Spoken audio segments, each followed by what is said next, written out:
ချက်ချင်းမြတ်တာအတွက်နိုင်ငံခြားကိုထွက်သွားပေမဲ့ကိုယ့်ရဲ့မိသားစုကပဲကိုယ့်အတွက်အဆိုးရွားဆုံးရန်သူဖြစ်လာမဲ့အိမ်မက်ဆိုးကြီးတဲ့ပိတ်မိသွားတယ်လို့မြင်အောင်ကြည့်လိုက်ပါ2020ခုနှစ်ရဲ့အေးဆက်လာတဲ့ဖေဖော်ဝါရီလညနေခင်းတစ်ခုမှာချော်မောလှပတဲ့မိခင်ငယ်လေးတစ်ယောက်ဟာသူမရဲ့9နှစ်အရွယ်သမီးလေးနဲ့ခရီးဆောင်အိတ်အလွတ်တစ်လုံးကိုထားရစ်ခဲ့ပြီးအရေးအယောင်တောင်မကြံပဲပျောက်ဆုံးသွားခဲ့ပါတယ်ရစ်တရပတ်အနှဲငယ်ကြာတဲ့အခါမှာတော့မြကမ်းဘေးမှာတွေ့လိုက်ရတဲ့ထိတ်လန့်ဖွယ်ရာအရာတစ်ခုကတကဘာလုံးကိုတုန်လှုပ်သွားစေခဲ့ပါတယ်ဒီလိုရစ်စစ်ကြမ်းကြုတ်လွန်တဲ့လုပ်ရက်ကိုဘသူကများကျူးလွန်ခဲ့တာလဲတကားပိတ်ထားတဲ့အိမ်ငန်းထဲမှာဘလို့ဆိုးရွားလာတဲ့လျှို့ဝှက်ချက်တွေဖုံးကွယ်ထားခဲ့တယ်လဲအားလုံးပဲမင်္ဂလာပါ Crime Story MM ကနေပြန်လည်ကြိုဆိုလိုက်ပါတယ်ဒီကနေ့မှာတော့ကြက်တီးထစရာဖြစ်ရမှန်မှုခင်းသတင်းတစ်ပုဒ်ကိုတင်ဆက်ပေးသွားမှာဖြစ်ပါတယ်အမှုကတော့2020ခုနှစ်မှာဖြစ်ပွားခဲ့ပြီးနိုင်ငံတော်တော်များများနဲ့သက်ဆိုင်နေပါတယ်။နတ်သမီးပုံမြင်လေးလိုစတင်ခဲ့ပေမဲ့ထိတ်လန့်စရာတရေကားတကားလိုအဆုံးသတ်သွားခဲ့ရပါတယ်။ Ekaterina Bugova ကို1989ခုနှစ်မေလ23ရက်နေ့မှာအရင်က Leningrad အခုတော့ Saint Petersburg လို့ခေါ်တဲ့ရုရှားနိုင်ငံရဲ့အကြီးဆုံးမြို့ကြီးတစ်မြို့မှာမွေးဖွားခဲ့ပါတယ်။ဒီကြောင့်မဲ့ဖွယ်ရာဖြစ်ရရဲ့အစကတော့2009ခုနှစ်တူရကီနိုင်ငံမှာစတင်ခဲ့တာပါ။အသက်20အရွယ် Ekaterina ဟာသူမရဲ့မိသားစုနဲ့အတူအားလာရဲ့အပန်းဖြေခရီးထွက်လာခဲ့ပါတယ်။အဲ့ဒီမှာပဲသူမတဲ့73နှစ်ပိုကြီးတဲ့ဂျာမနီနိုင်ငံသားဝေါ်တာဘောင်မန်းနဲ့ဆုံတွေ့ခဲ့ပါတယ်။ဝေါ်တာဟာ1991မတိုင်ခင်ကရုရှားလိုပဲဆိုဗီယက်ယူနီယံရဲ့အစိတ်အပိုင်းဖြစ်ခဲ့တဲ့ကာဇက်စတန်နိုင်ငံမှာမွေးဖွားခဲ့တာဖြစ်လို့ရုရှားစကားကိုကျွမ်းကျင်ကျင်ပြောနိုင်ပါတယ်။သူဟာဂျာမနီမှာပညာသင်ကြားခဲ့ပြီးဝင်ငွေကောင်းကောင်းရနေပေမဲ့သူ့ရဲ့ကိုယ်ရေးကိုယ်တာဘဝကတော့အဆင်မပြေခဲ့ပါဘူး။သူဟာပြည့်ပြည့်စုံတဲ့အမျိုးသမီးတစ်ယောက်ကိုအမြဲတမ်းရှာဖွေနေခဲ့ပေမဲ့သူကိုယ်တိုင်ကတော့ပြည့်ပြည့်စုံတဲ့အမျိုးသားတစ်ယောက်ရဲ့စံနှုန်းတွေနဲ့မကိုက်ညီခဲ့ပါဘူးမိဘတွေနဲ့အတူနေတဲ့ကိုတတ်တတ်ရမနေဘူးစုပ်စုပ်ချာချာဝက်စားလေးရှိပြီးမြင်ရတာအကြီးတန်းတဲ့ပုံစံမျိုးဖြစ်နေပါတယ်သူဟာအင်တာနက်ကနေအမျိုးသမီးတွေနဲ့မကြာခဏရင်းနှီးလေးရှိပြီးအများစုကရုရှားအမျိုးသမီးတွေဖြစ်ပါတယ်အဲ့ဒီထဲကတယောက်နဲ့အချိန်အတော်ကြာစကားပြောခဲ့ပြီးအပြင်မှာတကယ်တွေ့ဖို့ရုရှားကိုသွားခဲ့ပါတယ်ဒါပေမဲ့သူမကဝေါ်တာကိုအပြင်မှာမြင်လိုက်ရတဲ့အခါလုံးဝသဘောမကျခဲ့တဲ့အတွက်အဆက်အသွယ်ဖြတ်သွားခဲ့ပါတယ်။ဒါကြောင့်တူရကီမှာသူရည်စားရသွားတယ်လို့ကြားရတဲ့အခါသူ့တငယ်ချင်းတွေတောင်မယုံကြည်နိုင်အောင်ဖြစ်ခဲ့ရပါတယ်။ Ekaterina ဟာငယ်ရွယ်ပြီးချောမောလှပသူပါ။သူမကိုသဘောကျတဲ့သူတွေအများကြီးရှိနိုင်ပေမဲ့ဘာကြောင့်မှမသိသူမဟာဝေါ်တာကိုရွေးချယ်ခဲ့ပါတယ်။ဒီအချက်ဇာတ်လမ်းလေးကအထီးကျန်နေတဲ့နှလုံးသားတစ်ခုစုံတွေ့သွားတဲ့တခြားပုံမြင်တွေလိုပဲစတင်ခဲ့ပါတယ်။ Ekaterina ရုရှားကိုပြန်သွားပြီးဝေါ်တာဂျာမနီကိုပြန်ရောက်သွားတဲ့အခါမှာလဲဆိုရှယ်မီဒီယာတွေနိုင်ပေါင်းများစွာကြာတဲ့ဖုန်းခေါ်ဆိုမှုတွေကနေတဆင့်သူတို့ဆက်သွယ်ခဲ့ကြပါတယ်။ဝေါ်တာကသူ့တငယ်ချင်းတွေကိုသူမဘလောက်လှပကောင်းမွန်ကြောင်းဖုန်းပေါ်မှာဘလို့တွေနိုင်ချီစကားပြောကြကြောင်းတယောက်နဲ့တယောက်ကြပြားတွေဘလို့ရေးပို့ကြကြောင်းကြွားလုံးထုတ်လေရှိပါတယ်။အဲ့ဒီနောက်မှာတော့သူဟာစိန့်ပီတာစဘတ်ကိုမကြာခဏတွားရောက်လည်ပတ်ခဲ့ပြီးဒီခရီးစဉ်တွေအတွက်ငွေအများအများသုံးစွဲခဲ့ပါတယ်။အဲ့ဒီအချိန်က Ekaterina ဟာစိန့်ပီတာစဘတ်တက္ကသိုလ်မှာဒုတိယနှစ်တက်ရောက်နေသေးပါ။ဝေါ်တာကတကယ်ကိုလက်ထပ်ဖို့ရည်ရွယ်ထားတာကြောင့်သူမကိုဟမ်ဘတ်တက္ကသိုလ်ကိုပြောင်းရွှေ့ပညာသင်နိုင်ဖို့ကူညီပေးခဲ့ပါတယ်။ဒီလိုနဲ့ပဲ2010ပြည့်နှစ်မှာ Ekaterina ဟာရုရှားကနေဂျာမနီနိုင်ငံမြောက်ပင်လယ်ကမ်းခြေကဘရီမာဟာဘင်ဆိုတဲ့စိတ်ကမ်းမြို့လေးကိုပြောင်းရွှေ့လာခဲ့ပါတယ်။လူတွေက Ekaterina ကိုထက်မြက်ပြီးဆွဲဆောင်မှုရှိတယ်။တက်ကြွတဲ့အမျိုးသမီးငယ်လေးအဖြစ်မြင်ကြပါတယ်။ဂျာမနီကိုရောက်ပြီးနောက်မှာလဲသူမဟာရုရှားကမိသားစုနဲ့အမြဲတမ်းဆက်သွယ်ခဲ့ပါတယ်။သူမဟာရုရှားမှာကလေးကစတင်ခဲ့တဲ့စီးပွားရေးစီမံခန့်ခွဲမှုဘာသာရပ်ကိုဆက်လက်လေ့လာခဲ့ပါတယ်။သူမဟာပြေးရတာနဲ့ယောဂကျင့်ရတာကိုနှစ်သက်ပြီးတိတ်ဆိတ်တဲ့နေရာတွေကိုအမြဲရှာဖွေလေးရှိပါတယ်။လာအနှဲငယ်အကြာမှာတော့သူတို့ချစ်သူနှစ်ဦးလက်ထပ်ခဲ့ကြပါတယ်။သူတို့ရဲ့မင်္ဂလာပွဲအကြောင်းကိုဝေါ်တာရဲ့တငယ်ချင်းအလက်ဇန္ဒာကအခုလိုပြောပြခဲ့ပါတယ်။သူတို့ရဲ့မင်္ဂလာပွဲကအရန်ကိုခံနာပါတယ်။ကျွန်တော်ကမင်္ဂလာပွဲဓာတ်ပုံဆရာလုပ်ခဲ့ဘူးတော့အများကြီးမြင်ဘူးပါတယ်။ဒါပေမဲ့ Ekaterina ကတော့ကျွန်တော်မြင်ဘူးသမျှထဲမှာအလှဆုံးနဲ့အပျော်ရွှင်ဆုံးသတို့သမီးပါပဲ။ဒီပွဲအတွက်သူတို့ငွေအများကြီးသုံးခဲ့မှာတေးကြပါတယ်။မင်္ဂလာလက်မှတ်ထိုးပွဲကိုမိပြတိုက်တစ်ခုမှလုပ်ခဲ့ပြီးအဲ့ဒီကနေမြင်းဖြူကြီးတွေဆွဲတဲ့အေယာမမြင်းလဲကြီးနဲ့ထွက်ခွာသွားခဲ့တာပါ။ဂျာမနီမှာဒီလိုမျိုးဘယ်သူမှမလုပ်ဘူးသေးပါဘူး။ဒါပေမဲ့ဧည့်သည်အရန်နဲနေတာကတော့နည်းနည်းထူးဆန်းနေခဲ့ပါတယ်။အလက်ဇန္ဒာရဲ့အဆိုအရမင်္ဂလာပွဲဟာမိုးမလင်းခင်အစောကြီးပြီးဆုံးသွားခဲ့ပါတယ်။သူတို့ရဲ့မင်္ဂလာဆောင်ဓာတ်ပုံထဲမှာတော့ပျော်ရွှင်နေတဲ့ပုံရိပ်ကိုမြင်တွေ့ရပါတယ်။ဝေါ်တာဟာသူ့ရဲ့ဇနီးချောလဲကိုအားပေးထောက်ခံမဲ့ယောက်ျားတစ်ယောက်လိုမြင်ရပြီး Katrina ကတော့သူ့ကိုညင်ညင်တာတာဖက်သွယ်ရင်းကြည်နူးစွာပြုံးနေပါတယ်ပြည့်ပြည့်စုံတဲ့လူနှစ်ယောက်နောက်ဆုံးတော့ပေါင်းဖက်သွားကြပြီလို့ထင်ရပါတယ်ဒီစုံတွဲလေးဟာပျော်ရွှင်စရာမိသားစုဘဝလေးတဲကိုခြေလန်းဝင်ရောက်လာခဲ့ပြီးသူတို့ရဲ့ပုံမြင်လေးကနတ်သမီးပုံမြင်တစ်ပုဒ်လိုပါပဲဒါပေမဲ့ခမ်းနားတဲ့ရဲတိုက်ကြီးတဲကိုဝင်သွားမဲ့အစားသူတို့ဇနီးမောင်နှံဟာဝေါ်တာရဲ့မိဘအိမ်ကိုပြောင်းရွှေ့နေထိုင်ခဲ့ကြပါတယ်ဒါဟာဂျာမနီကိုပြောင်းလာပြီးနောက် Katrina ကြုံတွေ့ရတဲ့ပထမဆုံးပြဿနာပါပဲဝေါ်တာရဲ့မိဘတွေနဲ့အတူနေရတာဟာမလွယ်ကူဘူးဆိုတာသိလာပါတယ်နတ်သမီးပုံမြင်လေးဟာစတင်ပြိုကွဲလာပါတော့တယ်ဝေါ်တာရဲ့မိခင်ဟာအယမ်းကိုတင်းမာတဲ့အမျိုးသမီးတစ်ယောက်ပါဒီဇလန်ဘလို့အဆုံးသတ်သွားမလဲဆိုတာမှာသူမကအဓိကဇက်ကောင်အဖြစ်ပါဝင်နေတာမို့သူမရဲ့အကြောင်းကိုအနှဲငယ်မိတ်ဆက်ပေးခြင်းပါတယ်သူမရဲ့နာမည်ကတော့လူမီလာဘောင်မန်းပါသူမဘဝကိုပထမဆုံး38နှစ်ကိုကာဇက်စတန်မှာကုန်ဆုံးခဲ့ပါတယ်သူမဟာကျောင်းမှာအတော်ဆုံးကျောင်းသူဖြစ်ပြီးဓာတုဗေဒနည်းပညာလက်ထောက်အဲ့ဒီနောက်ဓာတုအင်ဂျင်နီယာနောက်တော့အလဲတန်းပြဆရာမဖြစ်လာခဲ့ပါတယ်အသက်18နှစ်မှာလက်ထပ်ခဲ့ပြီးသားတစ်ယောက်မွေးဖွားခဲ့ပါတယ်အဲ့ဒီသားလေးကတူးရဲသောသားဖြစ်လို့လားတော့မသိဘူးသူမဘဝမှာအရေးပါဆုံးလူသားဖြစ်နေခဲ့ပါတယ်ဘောင်မန်မိသားစုဟာဂျာမနီမျိုးရိုးရှိတဲ့အတွက်ကာဇက်စတန်ကနေဂျာမနီကိုပြောင်းရွှေ့လာခဲ့တာပါဘရီမာဟာပင်မျိုးဟာသူတို့ရဲ့အိမ်အသက်ဖြစ်လာခဲ့ပါတယ်လူမီလာဟာရေချောင်းတက္ကသိုလ်မှာကဘာကြီးပူနွေးလာမှုပြဿနာတွေကိုသူတည်တနာပြုရင်းအချိန်အတော်ကြာအလုပ်လုပ်ခဲ့ပါတယ်ရာထူးကောင်းတစ်ခုရခဲ့ပြီးပင်လယ်ပြင်ကိုမကြာခဏထွက်ခဲ့ရတယ်လို့အာသိတ်ဒေတာခရီးစဉ်တွေအပါအဝင်စူဇန်လေးလာရေးခရီးစဉ်ပေါင်း25ခုလောက်မှာပါဝင်ခဲ့ပါတယ်သူမရဲ့ရွှေ့ပြောင်းနေထိုင်မှုတမိုင်းကြောင်းဟာတခြားရွှေ့ပြောင်းနေထိုင်သူတွေအတွက်စံပြဖြစ်ခဲ့တာကြောင့်လူဝင်မှုကြီးကြပ်ရေးစင်တာမျက်နှာစာမှာသူမရဲ့1မီတာလောက်ကြီးတဲ့ပုံတူပကြီးကားကိုတခြားပုံတူ30နဲ့အတူချိတ်ဆွဲဂုဏ်ပြုခံခဲ့ရပါတယ်ဒါပေမဲ့လူမီလာလက်မခံနိုင်တဲ့အချက်တစ်ခုရှိပါတယ်အဲ့ဒါကတော့သူမရဲ့သားဝေါ်တာဟာကလေးငယ်လေးမဟုတ်တော့ပဲအသက်30ကျော်အရွယ်ရောက်နေတဲ့ယောက်ျားကြီးတစ်ယောက်ဖြစ်နေပြီဆိုတာပါပဲတားဖြစ်သူအနားမှာမရှိရင်သူမဟာမကြာခဏဖုံးစစ်ပြီးဘယ်အချိန်ပြန်လာမလဲဘယ်မှာလဲဘယ်သူနဲ့လဲဆိုတာတွေကိုအမြဲမေးလေးရှိပါတယ်Katrina ဟာယောက်ကမဖြစ်သူလူမီလာရဲ့အစွဲလန်းတွေမလုံမုန်းထားမှုတွေနဲ့ရင်ဆိုင်ခဲ့ရပေမဲ့ယောက်ကမအလိုကျဖြစ်အောင်နီလန်းပေါင်းစုံနဲ့ကြိုးစားခဲ့ပါတယ်ဒါပေမဲ့လူမီလာကတော့တားဖြစ်သူရဲ့အိမ်တော်ရေးမှာအမြဲတမ်းဝင်ရောက်ဆွဲဖက်ပြီးKatrina ကိုအပြစ်ရှာဝေဖန်လေးရှိပါတယ်အိမ်မှုကိစ္စမနိုင်နှင်းမှုဆိုပြီးအမြဲအပြစ်တင်ပါတယ်Katrina ကပြန်လဲရှင်းပြဖို့ကြိုးစားပေမဲ့ဘယ်တော့မှမအောင်မြင်ခဲ့ပါဘူးသူမအပြင်ထွက်တဲ့အခါရိုးရိုးရင်ရင်လေးဝက်သွားရင်တောင်မှနှိမ့်ကြတဲ့ကောင်မတွေလိုဝက်တယ်ဆိုပြီးရောက်ခမရဲ့အပြောကိုခံခဲ့ရပါတယ်ဟော်တာကတော့စိတ်ကမ်းမှအလုပ်လုပ်ပြီးတစ်လကိုယူရို4000ကျော်လောက်ဝင်ငွေရှိပါတယ်ပရစ်တွေရုံးပရစ်တွေမှာအလုပ်လုပ်ရင်ပိုက်ဆံပူရလို့အမြဲတမ်းအလုပ်ဆင်းလေးရှိပါတယ်သူကအလုပ်ကြိုးစားသူတော့မဟုတ်ပါဘူးငွေမဲ့တာပါရသမျှငွေကိုစုဆောင်းထားပြီးဘယ်တော့မှမသုံးကျင်ပါဘူး2019ခုနှစ်မှာKatrina ကိုဝင်ရလာတဲ့အခါဟော်တာကသူ့စုငွေတွေကနေနည်းနည်းကိုထုတ်သုံးဖို့ဆုံးဖြတ်လိုက်ပါတယ်သူတို့မိဘအိမ်ကနေပြောင်းဖို့အိမ်တစ်လုံးဝယ်လိုက်ပါတယ်ငွေအနည်းဆုံးသုံးညင်တာကြောင့်အိမ်ရှာတဲ့အချိန်ကတော်တော်လေးကြာခဲ့ပါတယ်အိမ်ပြောင်းလိုက်ရင်သူတို့စစ်ဆိုင်ရေးကောင်းလာမယ်လို့Katrina ကမျှော်လင့်ခဲ့ပေမဲ့အဲ့ဒီလိုဖြစ်မလာခဲ့ပါဘူးလူမီလာဟာသူတို့အိမ်ကိုအမြဲတမ်းလာရောက်လဲပတ်သူဖြစ်နေပြီးတားဖြစ်သူရဲ့ဘဝကိစ္စအဝါဝါကိုဆက်လက်ဆွတ်ဖက်နေခဲ့ပါတယ်အဲ့ဒီအချိန်လောက်မှာပဲ Katrina ဟာတမီးလေးကိုမွေးဖွားခဲ့ပြီးဇနီးမောင်နှံကြားစစ်ဆိုင်ရေးကပိုပြီးတင်းမာလာခဲ့ပါတယ်သမီးလေးမွေးလာပြီးနောက်ပိုင်းဝေါ်တာဟာသူ့ဇနီးအပေါ်ပိုပြီးတင်းကျပ်စွာချုပ်ချယ်လာပါတယ်သူမကိုအထက်စီးကနေစစ်ဆန်ပြီးကားမောင်းတင်ခွင့်မပေးသလိုကလေးကိုလည်းဘာသာစကားတွေတင်ကြားမှုမှာချုပ်ချယ်မှုတွေရှိခဲ့ပါတယ်သူမရဲ့ယောက်ျားအပြုတ်အမူတွေဘာကြောင့်ဒီလောက်ပြောင်းလဲသွားရတယ်လဲဆိုတာကိုKatrina နားမလည်နိုင်ခဲ့ပါဘူးသူဟာအရင်ကားတဲ့ပိုပြီးဒေါသထွက်လဲတဝင်းတိုလွယ်ပြီးချုပ်ချယ်လာပါတယ်သူ့ရဲ့စိတ်အပြောင်းလဲကိုခံမှန်းရပိုခက်လာပါ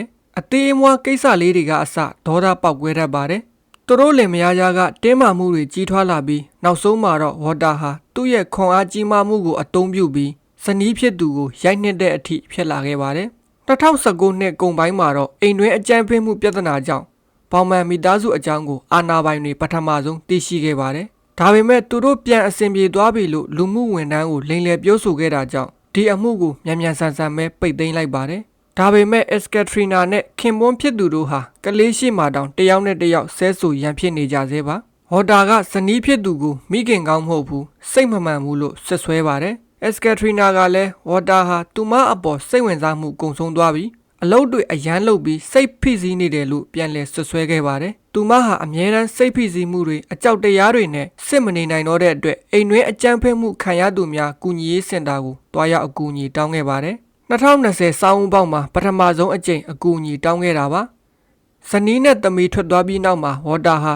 သူတို့ပြန်လာဖို့နီလန်းပေါင်းစုံကြိုးစားခဲ့ပါတယ်။သူပြောင်းလဲပါမယ်လို့လည်းကတိပေးတယ်။သူအမားတွေကိုလည်းသိပါပြီလို့ပြောတယ်။ဇနီးနဲ့သမီးမပါပဲသူမနေနိုင်ပါဘူးလို့ငိုယိုပြောဆိုခဲ့ပါတယ်။အဆုံးမှာတော့ Katrina ဟာသူ့ကိုခွင့်လွှတ်ပြီးသမီးလေးနဲ့အတူအိမ်ပြန်လာခဲ့ပါတယ်။ဒါပေမဲ့သူတို့ကြားကရံပွဲတွေကတော့ရောမသွားခဲ့ပါဘူး။ဝါတာဟာသူမှားသွားပြီလို့သိတဲ့အချိန်တိုင်းလက်ဆောင်တွေပေးတာမိသားစုခရီးထွက်တာတွေလုပ်လေ့ရှိပါတယ်။ဒီအမျိုးသားဟာဇနီးအပေါ်သာမကကလေးအပေါ်ထားတဲ့သဘောထားပါပြောင်းလဲလာပါတယ်။ဝါတာရဲ့သမီးပေါ်ထားတဲ့သဘောထားကိုအလုံးစုံချုပ်ကင်မှုလို့ပဲခေါ်ရမှာပါ။သူအိမ်မှာရှိနေရင်သမီးကိုသူ့ရဲ့မျက်စိအောက်ကအပြောက်မခံပါဘူး။အပြင်ထွက်ရင်လည်းသမီးကိုခြိထားပြီးအောက်ချမပေးပါဘူး။အဲ့ဒီအချိန်ကကလေးက3နှစ်ရှိနေပါပြီ။သမီးနဲ့အချိန်ပိုနေနိုင်အောင်စိတ်ကန်းကအလုပ်ချိန်ကိုတဝက်လျှော့ချလိုက်ပါတယ်။သမီးကိုသူကိုယ်တိုင်ကြောင်းလိုက်ဖို့တယ်ညနေပြန်ကြိုးတယ်။သမီးအတွက်ဟင်းချစ်ပေးပြီးညဘက်ဆိုရင်လည်းသမီးကိုမိဘအခန်းထဲမှာပဲတိတ်ပါတယ်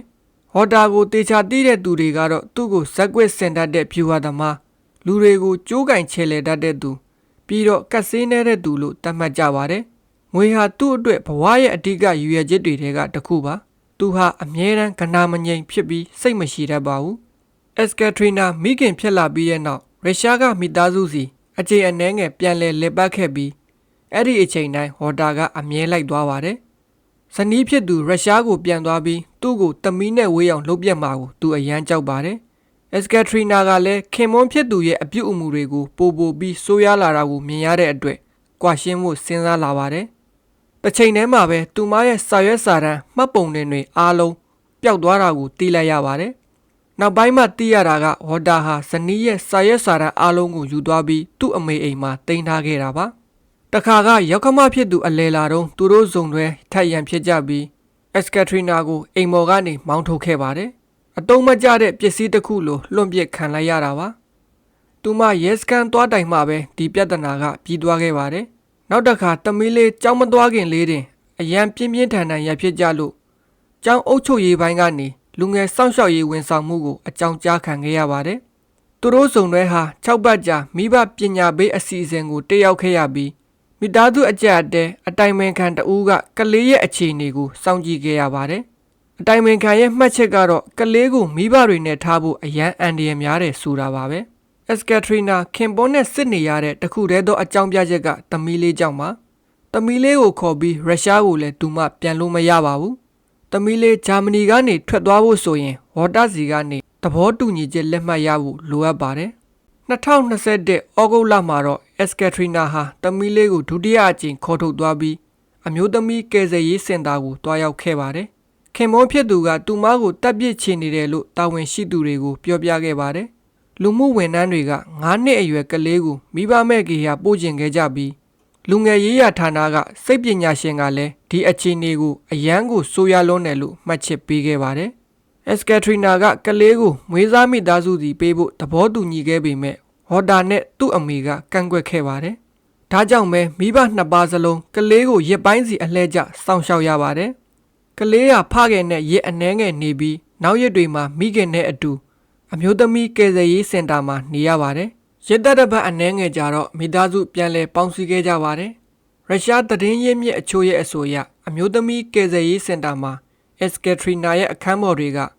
အစင်မပြေသလိုသမီးလေးကြောင်းသွားဖို့ကလည်းအရန်ဝေးနေလို့သူမအိမ်ပြန်လာတာလို့ဆိုပါတယ်။ဒါပေမဲ့အခုတော့သူတို့ဇနီးမောင်နှံဟာကွာရှင်းမှုလုပ်ငန်းစဉ်တွေစတင်နေပြီဖြစ်ပြီးအခန်းခွဲပြီးအိတ်နေကြပါပြီ။ Katrina ဟာရုရှားကိုပြန်ကျင်တဲ့ဆန္ဒပိုပြင်းထန်လာပါတယ်။ဟော်တာကမကန့်ကွက်ပေမဲ့သမီးလေးကိုတော့ဂျာမနီမှာသူနဲ့အတူထားရခဲ့ရမယ်ဆိုတဲ့စီကံချက်တစ်ခုပဲရှိပါတယ်။ဒါကြောင့်Katrina ဟာ2021ခုနှစ်ကုန်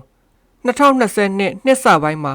စိန့်ပီတာစဘတ်ကိုတယောက်တည်းအလည်သွားခဲ့ပါတယ်။ရုရှားမှာသူမဟာအင်တာနက်ကနေတည်ကျွမ်းခဲ့တဲ့အမျိုးသားတဦးနဲ့ချိန်တွေ့ခဲ့ပါတယ်။သူကစိုက်ဘေးရီးယားကပန်မြို့ကလေယာဉ်မှုတဦးဖြစ်ပါတယ်။2022ခုနှစ်ဇန်နဝါရီလလယ်မှာKatrina ဂျာမနီကိုပြန်ရောက်လာပြီးအဲ့ဒီရုရှားလေယာဉ်မှုနဲ့နေတိုင်းစကားပြောပြခဲ့ပါတယ်။ သူတို့အချစ်ဆက်ကြောင်းမစ်စစ်တွေအများကြီးပေးပို့ခဲ့ကြပါတယ်။ဒါပေမဲ့ဂျာမနီကိုပြန်ရောက်ပြီးသတင်းပတ်အနှဲငယ်အကြာအတိအကျပြောရရင်2022ခုနှစ်ဖေဖော်ဝါရီလ4ရက်နေ့မှာတော့အသက်32နှစ်အရွယ်ဒီအမျိုးသမီးဟာသူမရဲ့မိသားစုအချစ်သက်လေရင်မှုတို့နဲ့အဆက်အသွယ်လုံးဝပြတ်တောက်သွားခဲ့ပါတယ်။အလွတ်ဖြစ်နေတဲ့ခီးဆောင်အိတ်တစ်လုံးနဲ့ခင်မွန်းဖြစ်သူလျှို့ဝှက်သိမ်းထားတဲ့ယူရိုပတ်စံအချို့ဒါတွေက Ekaterina ထွက်ပြေးသွားတော့ကယူသွားတဲ့အရာတွေပါ။ကြံတဲ့သူမရဲ့ဖုန်းတော့အဝယ်အစားတွေအရေးအကြီးဆုံးကသူမရဲ့9နှစ်အရွယ်သမီးလေးကိုထားရခဲ့ပါတယ်။ဒါကတော့2022ခုနှစ်ဖေဖော်ဝါရီ6ရက်နေ့မှာဟော်တာကရဲတွေကိုပြောပြခဲ့တဲ့ဇာတ်လမ်းမှာEkaterina ရဲ့မိဘတွေဟာသမီးကိုဖုန်းခေါ်မရတာ2ရက်ရှိသွားပြီဖြစ်လို့ဂျာမန်ရဲတပ်ဖွဲ့ကိုလူပြောက်ရှာဖွေပေးဖို့အကူအညီတောင်းခဲ့ချိန်မှာသူကအခုလိုပြောခဲ့တာပါ။ကျမတို့သမီးပျောက်နေမှထူးထူးဆန်းဆန်းသိလိုက်ရတာပါ။ရဲအတော်ကြာသူမကိုဖုန်းခေါ်လို့မရဘူး။ဟော်တာစီဖုန်းဆက်တော့မှသူကဖေဖော်ဝါရီ9ရက်နေ့ကတည်းကသမီးကိုမတွေ့တော့ဘူးလို့ပြောတယ်။ပြီးတော့သမီးဖုန်းထဲမှာငွေမရှိလို့ပြန်မဆက်တာနေမှာပါလို့လည်းပြောသေးတယ်လို့Ekaterina ရဲ့မိခင်ဆဖယ်လာနာကသတင်းတောက်တွေကိုပြောပြခဲ့ပါတယ်။မြို့တစ်မြို့လုံး Ekaterina ကိုလိုက်ရှာကြပါတယ်။နေရာလက်မကျန်ရှာဖွေကြတယ်။လက်ကမ်းစာဆောင်တွေဝေကြတယ်။ဘာတွေဖြစ်သွားလဲဆိုတဲ့ဖြစ်နိုင်ကြီးမှန်သမျှကိုခွဲခြမ်းစိတ်ဖြာခဲ့ကြပါတယ်။ဒါပေမဲ့ Ekaterina ပျောက်ဆုံးသွားတာကိုလုံးဝဂရုမစိုက်တဲ့လူအနည်းစုထဲမှာဟော်တာလည်းပါဝင်ပါတယ်။စိတ်ပူနေကြတဲ့ပြည်သူတွေကမြို့အနှံ့လက်ကမ်းစာဆောင်တွေလိုက်ကပ်နေချိန်မှာ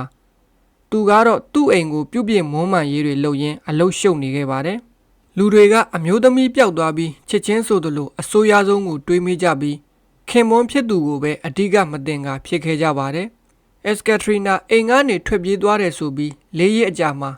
ရဲတပ်ဖွဲ့ကဘောင်မန်မိသားစုအိမ်ကိုဝင်ရောက်ရှာဖွေခဲ့ပါတယ်။ဒီအချိန်မှာဝါတာကအိမ်ပြုတ်ပြင်တာတွေပြီးသွားပါပြီ။ဧကန်ကျမ်းပြင်ကိုစိတ်တုပ်ထားပြီးဆိုဖာအသက်လှည့်ထားပါတယ်။ဒေသခံစတိုးဆိုင်မှာလည်းတန်ရှင်းရေးဆေးရည်တွေအများအပြားဝယ်ယူနေတာကိုမြင်တွေ့ခဲ့ရပါတယ်။ရဲတွေကအိမ်မှာရှိတဲ့လုံခြုံရေးကင်မရာမှတ်တမ်းတွေအကုန်လုံးမော်ဆန်ဆန်ပျောက်ကွယ်နေတာကိုတွေ့ခဲ့ရပါတယ်။အရာရှိတွေဟာအိမ်ထဲမှာမှုခင်းနဲ့ပတ်သက်တဲ့တစ်အထောက်ထားတစ်ခုခုများကြံနေမလားဆိုပြီး3နာရီကြာရှာဖွေခဲ့ကြပါတယ်။ဂိုဒေါင်နဲ့အိမ်ထဲကိုအနှံ့ခံခွေးတွေအသုံးပြုပြီးရှာဖွေခဲ့ပါတယ်။ဂိုဒေါင်ထဲရောက်တော့ခွေးကနည်းနည်းကနာမငြိမ်ဖြစ်သွားပေမဲ့တေချာတဲ့အချစ်ပြမှုမျိုးတော့မပေးခဲ့ပါဘူး။မှုခင်းပညာရှင်တွေရဲ့ပထမဆုံးစစ်ဆေးမှုတွေမှာလည်းအိမ်ထဲမှာဖြစ်စီဂိုဒေါင်ထဲမှာဖြစ်စီတစ်အထောက်စားဘာမှမတွေ့ခဲ့ရပါဘူး။ရှုပ်ပွားနေတဲ့ကားထဲမှာတော့ဓာတ်တစ်ချောင်းနဲ့လျှက်စစ်စော့တိုက်စစ်တစ်ခုကိုရှာတွေ့ခဲ့ပြီးတစ်အဖြစ်တင်စီခဲ့ပါတယ်။အရာရှိတွေတတိထားမိတာကဝါတာဟာပျောက်ဆုံးနေတဲ့သူဇနီးအတွက်နည်းနည်းလေးမှပူပန်မှုမရှိဘူးဆိုတာပါပဲ။သူဇနီးပြန်မလာခဲ့ရင်9နှစ်အရွယ်သမီးလေးကိုသူတယောက်တည်းအုပ်ချုပ်ခွင့်ရမလားဆိုတာကိုပဲ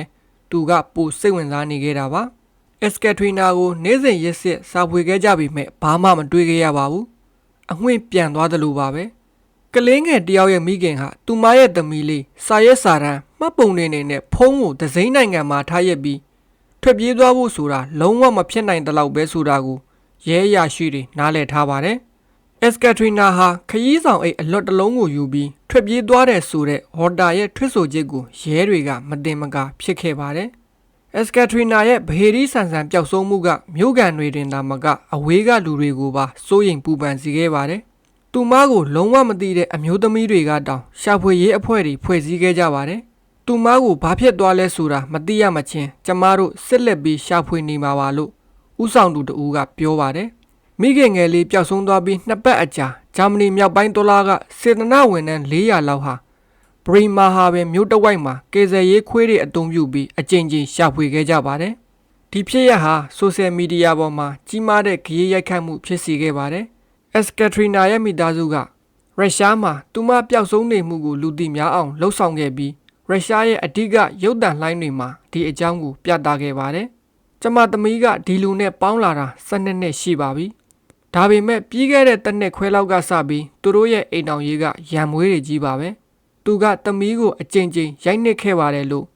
Ekaterina ရဲ့မိခင်ကသတင်းတောက်တွေကိုပြောပြခဲ့ပါတယ်။သူကကျမသမီးကိုအကျဉ်းချထားတယ်လို့ထားတာပါ။သူမရဲ့မှတ်ပုံတင်တွေဘဏ်ကတ်တွေကိုတင်ထားတယ်။ဘယ်သူတည်းမှလည်းပေးမတွေ့ဘူးလို့မိခင်ကပြောပါတယ်။2022ခုနှစ်မတ်လ1ရက်နေ့Ekaterinaပျောက်ဆုံးပြီး25ရက်အကြာမှာတော့ကြောင်းဝက်ဖွယ်သတင်းစိုးကြီးက ဘရီမာဟာဝင်ကနေစတင်ပြီးတနိုင်ငံလုံးအဲ့ဒီကနေရုရှားနိုင်ငံအထိပြန့်နှံ့သွားခဲ့ပါတယ်လမ်းသွားလမ်းလာတယောက်ဟာဝက်ဆာမြက်ကမ်းဘေးမှာလမ်းလျှောက်နေရင်ကမ်းတင်နေတဲ့ထူးဆန်းတဲ့ခီးဆောင်အိတ်တစ်လုံးကိုတွေ့ရှိခဲ့ပါတယ်အဲ့ဒီအိတ်ကိုဖွင့်လိုက်တဲ့အခါသူအလွန်အမင်းထိတ်လန့်သွားခဲ့ရပါတယ်အိတ်ထဲမှာအမှတ်အိတ်တွေနဲ့ထုတ်ပိုးထားတဲ့အမျိုးသမီးတဦးရဲ့ခန္ဓာကိုယ်အစိတ်အပိုင်းတွေကိုတွေ့လိုက်ရလို့ပါဒီနေရာမှာမှတ်သားရမယ့်အချက်ကခန္ဓာကိုယ်အစိတ်အပိုင်းအားလုံးအိတ်ထဲမှာရှိမနေပါဘူးတချို့အစိတ်အပိုင်းတွေပျောက်ဆုံးနေပါတယ်ဝမ်းနည်းစရာကောင်းစွာနဲ့ပဲအသက်ခံရသူဟာအသက်32နှစ်အရွယ်အက်စကယ်ထရီနာဖြစ်နေခဲ့ပါတယ်တိုက်ဆိုင်မှုကတော့အဲ့ဒီခီးဆောင်အိတ်ကိုရှာတွေ့ခဲ့တဲ့နေရာဟာသူမမှင်ကလာဆောင်ခဲ့တဲ့မိပြတဲ့အနီးမှာဖြစ်နေတာပါပဲဒီခီးဆောင်အိတ်ကန်းတင်လာတာဟာစုံစမ်းစစ်ဆေးရေးအတွက်တော့ကံကောင်းမှုတစ်ခုပါပဲကျွမ်းကျင်ပညာရှင်တွေရဲ့အဆိုအရဒီအိတ်သာမြောက်ပင်လယ်ထဲကိုမျောပါသွားခဲ့ရင်အက်စကယ်ထရီနာဟာထာဝရပျောက်ဆုံးသူအဖြစ်ကြံရစ်ခဲ့မှာပါဒါကတော့သူမရဲ့ဆွေမျိုးတွေမျှော်လင့်နေတဲ့ပျော်ရွှင်မဲ့အဆုံးသတ်လေးရိုက်ချိုးခံလိုက်ရတဲ့အခိုက်အတန့်ပါပဲအခုတော့သူတို့ဟာချစ်ရတဲ့သမီးမိခင်တငယ်ချင်းကိုနောက်ဆုံးနှုတ်ဆက်ယုံကလွဲလို့ဘာမှမလုပ်နိုင်တော့ပါဘူးမြို့ကန်တွေဟာအမှတ်တရဆူတောင်းပွဲလေးတစ်ခုကိုစီစဉ်ခဲ့ကြပါတယ်ဒီဖြစ်ရပ်အပေါ်စာနာစိတ်ရှိတဲ့ဒေသခံတွေဟာပန်းတွေလာကျဲကြဖျောင်းနိုင်တွေထွန်းကြီးကြပြီးစာတွေတောင်ရေးသားထားခဲ့ကြပါတယ်ရုပ်အလောင်းကိုရှာတွေ့ပြီးနောက်ဝါတာကိုအဓိကတဦးတည်းသောတန်တရားရှိသူအဖြစ်ဖန်ဆီးခဲ့ပါတယ်မိသားစုနေအိမ်ကိုဒုတိယအကြိမ်ထပ်မံရှာဖွေခဲ့ကြပါတယ်ဒီတစ်ချိန်မှာတော့ကျွမ်းကျင်ပညာရှင်တွေကရစ်အတော်ကြာအချိန်ယူရှာဖွေခဲ့ကြပါတယ်ရဲတွေဟာအက်စကယ်ထရီနာရဲ့သွေးထဲမှာတွေ့ရတဲ့အမျိုးအစားတူအိတ်ဆေးပြင်းပြင်းတွေပါတဲ့ပလင်းတစ်လုံးကိုရှာတွေ့ခဲ့ပါတယ်တခါသုံးလက်အိတ်တွေခဲဘတ်တွေတိတ်ခွေတွေအပြင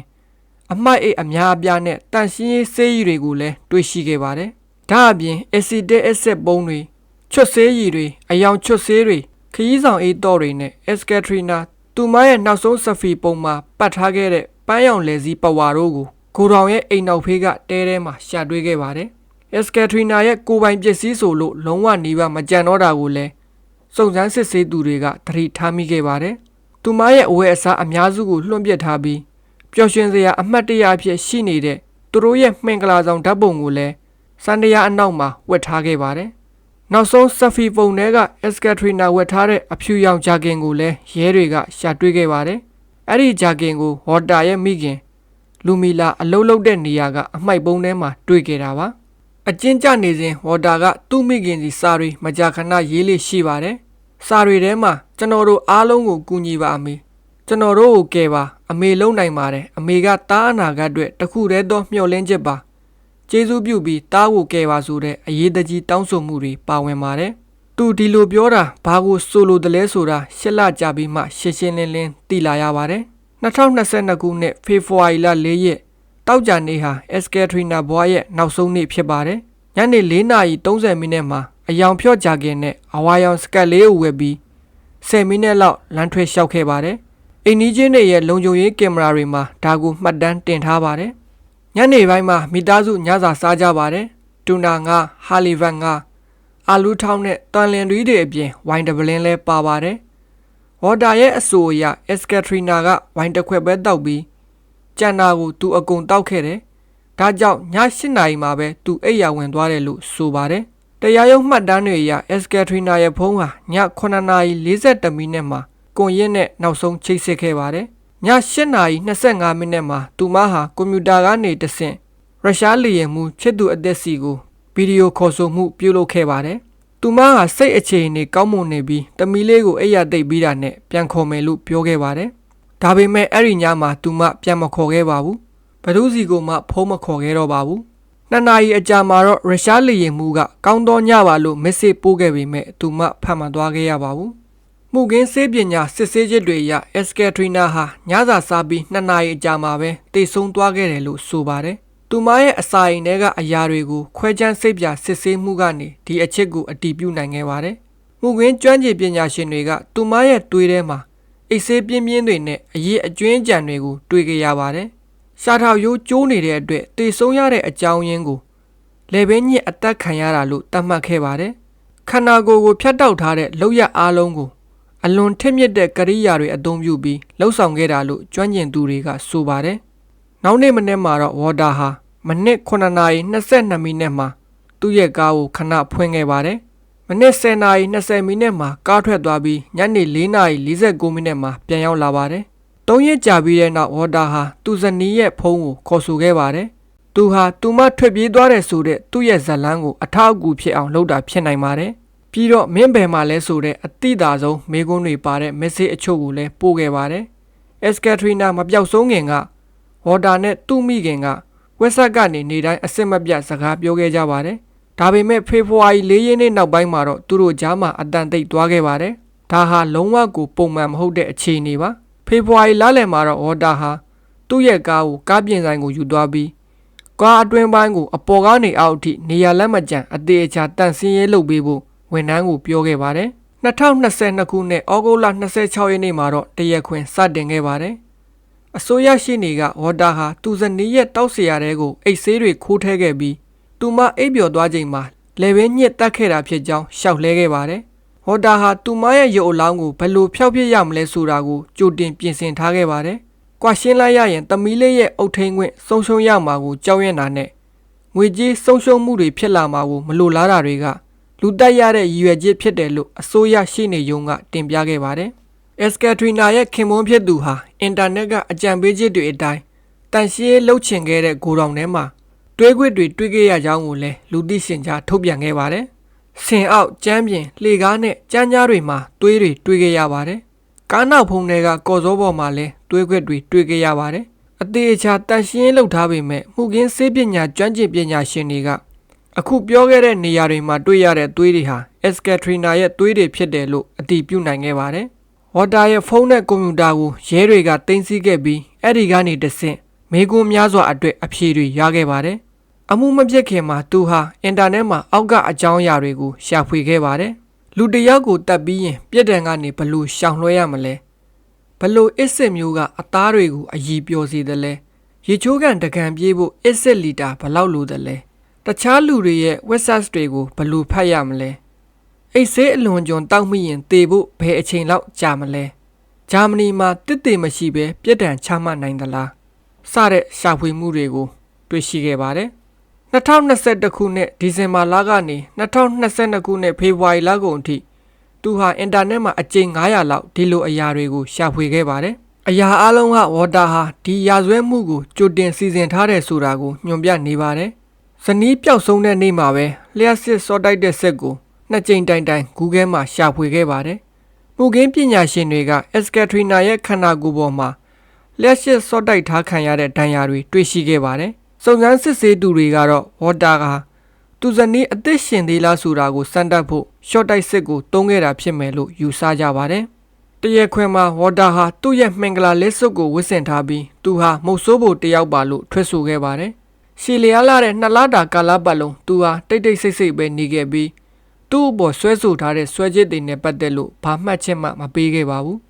တခါတရံတစ်တေထွက်ဆိုနေချိန်မှာဒီကိစ္စတွေဟာသူ့ကိုဘာမှမဆိုင်တယ်လို့မျိုးနားကိုပိတ်ထားတတ်ပါတယ်။သူအများဆုံးစိတ်လှုပ်ရှားမှုပြခဲ့တာတော့တရက်ခွဲမှာသူ့မိခင်ကိုမြင်တွေ့ရချိန်မှာပါ။မိခင်ဖြစ်သူတစ်တေအဖြစ်အစ်စ်ခံနေရချိန်မှာသူငိုခဲ့ပါတယ်။လက်အုပ်ချီပြီးဆူတောင်းနေတယ်လို့မျိုးမိခင်ကိုစိုက်ကြည့်နေခဲ့ပါတယ်။ကျွန်တော်ကိုဒီကနေထုတ်ပေးပါလို့မိခင်စီရေးတဲ့စာထဲမှာသူတောင်းပန်ခဲ့ဘူးပါတယ်။မိခင်ဖြစ်သူကလည်းတားကိုကူညီဖို့သဘောတူခဲ့ပုံရပါတယ်။မိခင်ဖြစ်သူကတစ်တေထွက်ဆိုရမှာ Ekaterina ကိုတတ်ခဲ့တာသူမဖြစ်တယ်လို့ထွက်ဆိုခဲ့ပါတယ်။ကျမသားလောက်တာမဟုတ်ပါဘူး။ကျမလောက်တာပါလို့သူမကပြောပါတယ်။အန်အောမှင်တက်နေတဲ့တရားရုံးကိုသူမထွက်ဆိုခဲ့တာကတော့သူမဟာညလေကောင်ကြီးတားဖြစ်သူကမြေးလေးကိုလာကြည့်ပေးဖို့ဖုံးစစ်ခေါ်လို့တားနဲ့ချွေးမတို့ရဲ့အိမ်ကိုရောက်လာခဲ့ပါတယ်။ရောက်ချင်းဆိုဖာပေါ်မှာအိမ်မောကျနေတဲ့ Ekaterina ကိုတွေ့ခဲ့ပါတယ်။လူမီလာရဲ့အဆိုအရသူမက Ekaterina ကိုနှိုးကျင်လို့နှုတ်နှိုးခဲ့ပါတယ်။ Ekaterina ကနိုးလာပြီးသူမရဲ့မျက်နှာကိုထိုးလိုက်ပါတယ်။အဲ့ဒီကနေရံပွဲစတင်ခဲ့ပြီးလူမီလာကတားဖြစ်သူရဲ့ဇနီးကိုလေဘင်းညှစ်တက်လိုက်မိတယ်လို့ဆိုပါတယ်။ Ekaterina ရဲ့ရုပ်အလောင်းကိုနောက်ပိုင်းဖျောက်ပစ်တဲ့လုပ်ရက်တွေကိုလည်းသူမပဲလုပ်ခဲ့တာပါလို့ဝန်ခံခဲ့ပါတယ်။ကျမ Ekaterina ကိုတမီးအရင်တယောက်လိုချစ်ခဲ့တာပါ။ဒီလိုဖြစ်ဖို့မရည်ရွယ်ခဲ့ပါဘူးလို့သူမကပြောပါတယ်။ဒါပေမဲ့ဒီပြစ်မှုကိုကျူးလွန်ခဲ့တာတကယ်ပဲလူမီနာလား။တားပေါ်ထားတဲ့သူမရဲ့မျက်တာကအရန်ကြီးမားလွန်းလို့တားရဲ့အစာအပြစ်ကိုယူဖို့ဆုံးဖြတ်ခဲ့တာလည်းဖြစ်နိုင်ပါတယ်။ အစောကပြောခဲ့သလိုပဲတားအမိနှစ်ယောက်ဟာအရန်ရင်းနှီးကြပြီးဖုံးခေါ်ဆိုမှုတွေမကြာခဏလှုပ်လေ့ရှိပါတယ်။တားအမိနှစ်ယောက်ရဲ့ဝက်ဆက်ချင်းမှတ်တမ်းတစ်ခုတည်းကတင်စုံစမ်းစစ်ဆေးရေးဖိုင်စာမျက်နှာ1699မျက်နှာအထိရှိခဲ့ပါတယ်။ကိုအပြစ်တင်ဝန်ခံခဲ့ပေမဲ့လည်းလူမီလာဟာလွတ်လပ်တဲ့နိုင်ငံသားတစ်ယောက်အနေနဲ့တရားခွင်ကနေပြန်ထွက်ခွင့်ရခဲ့ပါတယ်။အဲ့ဒီနေ့မှာရောတရားခွင်ကျင်းပတဲ့တခြားနေ့တွေမှာပါဂျူရီအဖွဲ့နဲ့အစိုးရရှေ့နေရုံးကသူမရဲ့ထွက်ဆိုချက်ကိုမယုံကြည်ခဲ့ကြပါဘူး။သူမကတားဖြစ်သူကိုကာကွယ်ပေးခြင်းုံတက်တာဖြစ်တယ်လို့ယူဆခဲ့ပါတယ်။အတွေ့အကြုံရင်ရွှေ့နေတဲ့တောင်မိခင်ဖြစ်သူရဲ့ကိုယ်တိုင်ဝန်ခံချက်ကြောင့်အံ့ဩမှင်တက်ခဲ့ရပါတယ်။အသက်66နှစ်အရွယ်အမျိုးသမီးရဲ့ရှေ့နေကသူမကိုဖမ်းဆီးဖို့တောင်းဆိုခဲ့ပြီးတားဖြစ်သူရဲ့ရှေ့နေတွေကတော့ဝါတာကိုလွှတ်ပေးဖို့တောင်းဆိုခဲ့ကြပါတယ်။ဒါပေမဲ့အဲ့ဒီလိုဖြစ်မလာခဲ့ပါဘူး။မိခင်ကိုလွှတ်ပေးထားပြီးတားကိုတော့ထောင်ထဲမှာစစ်ထားခဲ့ပါတယ်။ဒါပေမဲ့သူမကအရှုံးမပေးသေးပါဘူး။လူမီလာဟာတရားရုံးကိုစာတစ်စောင်ရေးခဲ့ပြီးအဲ့ဒီစာထဲမှာရုပ်အလောင်းကိုသူမဘလို့လုတ်ခဲ့လဲဆိုတာအသေးစိတ်ရေးသားထားပါတယ်။ကျမသားဒါကိုမလုတ်ခဲ့ပါဘူးလို့ထပ်ပြီးအခိုင်အမာပြောခဲ့ပါတယ်။သူမကိုထပ်မံစစ်ဆေးပြီးတရားစွဲဆိုဖို့တောင်းဆိုခဲ့ပေမဲ့တရားရုံးကသူမရဲ့ဆန္ဒကိုမလိုက်ရောခဲ့တယ်လို့နောက်တစ်ကြိမ်လည်းမယုံကြည်ခဲ့ပါဘူး။လူမီလာဟာသူမဒီရာဇဝဲမှုမှာပါဝင်ပတ်သက်ခဲ့တယ်ဆိုတာကိုတော့တည်တည်ပြနိုင်ခဲ့ပါတယ်။အစောကပြောခဲ့သလိုခန္ဓာကိုယ်အစိတ်အပိုင်းအားလုံးကိုခီးဆောင်အိတ်ထဲမှာမတွေ့ခဲ့ရပါဘူး။လူမီလာကအိတ်ထဲမှာမဆန့်လို့ကြံနေခဲ့တဲ့ပျောက်ဆုံးနေတဲ့အစိတ်အပိုင်းတွေကိုဘယ်မှာရှာရမလဲဆိုတာပြသပေးခဲ့ပါတယ်။သူမပေးတဲ့သတင်းအချက်လက်တွေကမှန်ကန်နေပြီးရဲတွေကရေပေါ်မပေါ်လာအောင်အလေးဆွဲထားတဲ့နောက်ထပ်အိတ်တစ်လုံးကိုပါရှာဖွေတွေ့ရှိခဲ့ပါတယ်။အဲ့ဒီအိတ်ကိုလူမီလာညွှန်ပြတဲ့နေရာအတိအကျမှာရှာတွေ့ခဲ့တာပါ။လူမီလာဖုန်းထဲကခြေလမ်းတိုင်းစစ်ကလည်းလူတက်မှုဖြစ်ပွားခဲ့တဲ့ည12နာရီမိနစ်40မှာသူမကခြေလမ်းပေါင်းတော်တော်များများလမ်းလျှောက်ခဲ့တယ်ဆိုတာကိုပြသနေပါတယ်။ဝါတာနဲ့အက်စကထရီနာတို့ရဲ့အိမ်နီးချင်းတွေရဲ့လုံခြုံရေးကင်မရာတွေမှာလည်းလူတစ်ယောက်ဖြတ်လျှောက်သွားတာကိုမှတ်တမ်းတင်ထားပါတယ်။ဝါတာရဲ့ဖခင်ဖြစ်သူရဲ့ဖုန်းကလည်းအဲ့ဒီအချိန်မှာအသုံးပြုထားကြောင်းပြသနေပါတယ်။သူကအဲ့ဒီအချိန်မှာအိတ်နေတယ်လို့စုံစမ်းစစ်ဆေးသူတွေကိုပြောခဲ့ပေမဲ့တကယ်တမ်းမှာသူကလူမီလာကိုတားဖြစ်သူရဲ့အိမ်ကိုကားနဲ့လိုက်ဖို့ပေးခဲ့တာပါ။ကျွမ်းကျင်သူတွေကအဲ့ဒီအချိန်မှာအက်စကထရီနာဟာတေဆုံးနေပြီဖြစ်ကြောင်းအတည်ပြုထားပါတယ်။ဆိုလိုတာကအသက်66နှစ်အရွယ်ဒီအမျိုးသမီးဟာလိန်လယ်ထွက်ဆိုနေတာပါ။ထူးဆန်းတဲ့အချက်တစ်ခုရှိပါသေးတယ်။လူမီလာဟာတားဖြစ်သူရဲ့အိမ်ကိုရောက်လာချိန်မှာအက်စကထရီနာကတေဆုံးပြီးနေပါပြီ။ပြီးတော့ရုပ်အလောင်းနဲ့ပတ်သက်ပြီးစစ်လုပ်ရမယ့်ကိစ္စတွေမှာသူမအဲ့ဒီမှာရှိနေခဲ့ပါတယ်။အလောင်းဖြောက်ပစ်တဲ့လုပ်ငန်းစဉ်မှာသူမကိုယ်တိုင်မပါဝင်ခဲ့ရင်တောင်မှအိမ်ကိုတန့်ရှင်းရေးလုပ်ရမှာသူမကူညီခဲ့ပါတယ်။အခြေခံအားဖြင့်သူမဟာတားဖြစ်သူရဲ့မှုခင်းတစ်တည်အထောက်အထားတွေကိုဖျောက်ဖြစ်ရမှာကူညီပေးခဲ့တဲ့ကြံရပါတစ်ယောက်ပါ။ဒါပေမဲ့ဂျာမနီကဥပဒေတွေကတမျိုးတစ်ပါးသာအလုံးလုံးပုံရပါတယ်။လူမီလာဟာဖမ်းဆီးမခံရသလိုဘာအမှုနဲ့မှလည်းဆွဲဆိုမခံခဲ့ရပါဘူး။ဒါဟာအရန်ကိုထူးဆန်းနေပါတယ်။ကြည့်ရှုနားထောင်သူတွေရောဘယ်လိုမြင်ပါသလဲကွန်မန့်မှာရေးပေးသွားပါဦး။ပြည်ထန်ချမှတ်မဲ့နေ့နီးကပ်လာလေလေမိခင်ဖြစ်သူဟာတားကိုကယ်တင်မှုစူးစမ်းရမှာပို့ပြီးအပူတပြင်းဖြစ်လာလေလေပါပဲ။သူမကတရားသူကြီးစီကိုနောက်ထပ်စာတစ်စောင်ရေးခဲ့ပြန်ပါတယ်။အဲ့ဒီစာထဲမှာလည်းသူမကပဲပြစ်မှုကိုကျူးလွန်ခဲ့တာဖြစ်ပြီးဟော်တာမဟုတ်ပါဘူးလို့ထပ်လောင်းပြောဆိုခဲ့ပါတယ်။ဒီတစ်ချိန်စာထဲမှာတော့ကျမအက်စကထရီနာကိုမုန်းတယ်။ဒါပေမဲ့တားကိုတော့ဒါတွေမပြောပြနိုင်ခဲ့ဘူး။သူကသူဇနီးရဲ့အချစ်ကိုရဖို့ကြိုးစားနေတာပါ။ကျမကသူ့ကိုတပ်ပြစ်မှကြောက်တယ်။ဒါကြောင့်အက်စကထရီနာကရုရှားလေယာဉ်မှုနဲ့အချစ်ရေးကြေခွဲပြီးကိုအစိတ်တော့တေဆုံးသွားတယ်လို့မျိုးဖန်တီးပြီးသူမကိုရှင်းထုတ်ဖို့ဆုံးဖြတ်ခဲ့တာပါလို့ရေးသားထားပါတယ်။သူမရဲ့အဆိုအရအက်စကထရီနာရဲ့နာမည်နဲ့နှုတ်ဆက်စာတစ်စောင်ကို print ထုတ်ခဲ့ပြီးသူမတေဆုံးသွားတဲ့အခါအလောင်းပေးမှထားခဲ့ဖို့ရည်ရွယ်ထားတာပါ။ဖြော်ရည်တဲကိုဆေးမျိုးခိုးထည့်ပြီးအဲ့ဒီဖြော်ရည်ကိုတားဖြစ်သူစီပေးခဲ့ပါတယ်။ဘာဆေးတွေပါတယ်လဲဆိုတာကိုတားကိုမပြောဘဲညစာစားချိန်မှာဇနီးကိုတိုက်လိုက်ဖို့ပဲပြောခဲ့တယ်လို့ဆိုပါတယ်။လူမီလာကအက်စကထရီနာနာမည်နဲ့ရေးထားတဲ့နှုတ်ဆက်စာကိုထားခဲ့ဖို့တားဖြစ်သူအိမ်ကိုလာခဲ့ပေမဲ့သူမကနိုးလာတဲ့အတွက်လေပင်ညှစ်တက်ခဲ့ရတာပါလို့ထွက်ဆိုပါတယ်။ဒါပေမဲ့တရားရုံးကတော့အရာအလုံးကဒီရာဇဝဲမှုကိုသူမသားကပဲကျူးလွန်ခဲ့ကြောင်းညွှန်ပြနေတဲ့အတွက်အမျိုးသမီးရဲ့ခံဝန်ချက်တွေကိုမယုံခဲ့ပါဘူး။ဝါတာဟာတရားခွင်လုပ်ငန်းစဉ်တစ်လျှောက်လုံးနှုတ်ပိတ်နေခဲ့ပြီးနောက်ဆုံးကြားနာမှုတွေတဲကတစ်ခုမှာတော့သူ့ရဲ့ကာဇက်စတန်ဘဝသူ့ရဲ့ချစ်ချင်းမြတ်တာတွေအကြောင်းစာမျက်နှာ230ပါတဲ့မှတ်စုတွေကိုရွတ်ဖတ်ပြခဲ့ပါတယ်။ သူ့ရဲ့ထွက်ဆိုချက်မှာအဓိကပါဝင်တဲ့သတင်းစကားကတော့ကျွန်တော် Katrina နဲ့ကျွန်တော်တို့သမီးလေးကိုအမြဲချစ်ခဲ့ပါတယ်။ဒါပေမဲ့သူမရဲ့စိတ်ပိုင်းဆိုင်ရာပင်ပန်းနွမ်းနယ်မှုတွေစိတ်ကျန်းမာရေးပြဿနာတွေကနေရန်ပွဲတွေအများကြီးဖြစ်စေခဲ့တာပါလို့ဆိုပါတယ်။စာမျက်နှာ230တောင်ရေးပေမဲ့အရာအလုံးကိုပြောင်းလဲသွားစေခဲ့တဲ့အဲ့ဒီညကအဖြစ်အပျက်ကိုတော့သူကအနှဲငယ်ပဲထည့်သွင်းပြောဆိုခဲ့ပါတယ်။သူမိခင်ကဇနီးတွေကိုတတ်ပြီးအလောင်းကိုကိုယ်တော်နဲ့ဆွဲခေါ်သွားချိန်မှာသူကအိပ်ပျော်နေခဲ့တယ်လို့ထွက်ဆိုခဲ့ပါတယ်။ဟော်တာဟာဒီကြောင်းဝဲဖွယ်မှုခင်းအတွက်မိခင်ကိုအပြစ်တင်ခဲ့ပြီးအမေကကျွန်တော်ကိုတစ္ဆာဖောက်တယ်။အတုံးချခဲ့တယ်ပြီးတော့ထောင်ထဲကိုပြစ်သွင်းခဲ့တယ်လို့ပြောဆိုခဲ့ပါတယ်။တရားသူကြီးကိုရှောက်လဲရမှာလဲသူကကျွန်တော်သမီးလေးမှအမေမရှိတော့ပါဘူး။အဖေကိုပါထပ်မဆုံးရပါစေနဲ့လို့ပြောခဲ့ပါတယ်။ဒီဇလန်မှာကြောက်စရာအကောင်းဆုံးကဒီကြောင်းမြဖွယ်လူတက်မှုရဲ့အသေးစိတ်အချက်လက်တွေမဟုတ်ပါဘူး။အဆိုးရွားဆုံးကဒီအရာအလုံးဟာသူတို့စုံတွေရဲ့9နှစ်အရွယ်သမီးလေးရဲ့မျက်စိရှိမှတင်ဖြစ်ပျက်ခဲ့တာပါလက်ရှိမှာရုရှားကအဖွားဖြစ်သူဟာသူမရဲ့မြေးလေးနဲ့စကားပြောဆိုခွင့်ပိတ်ပင်ခံထားရပြီးမြေးလေးကိုဂျာမန်မွေးစားမိသားစုစီပေးအပ်ထားခဲ့တယ်လို့သိရပါတယ်ဟော်တာကသမီးလေးနဲ့အတူအိမ်မှာရှိနေခဲ့တာပါအားလုံးကကလေးရှိမှပဲဖြစ်သွားခဲ့တာသူကကလေးအတွက်စိတ်ဒဏ်ရာရစရာအခြေအနေတွေကိုဖန်တီးခဲ့တာပါ